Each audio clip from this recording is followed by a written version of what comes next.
تبارك الذي جعل في السماء بروجا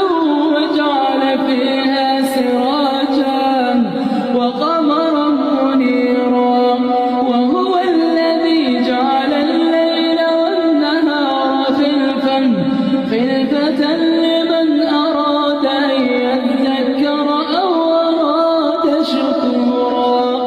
وعباد الرحمن الذين يمشون على الأرض هونا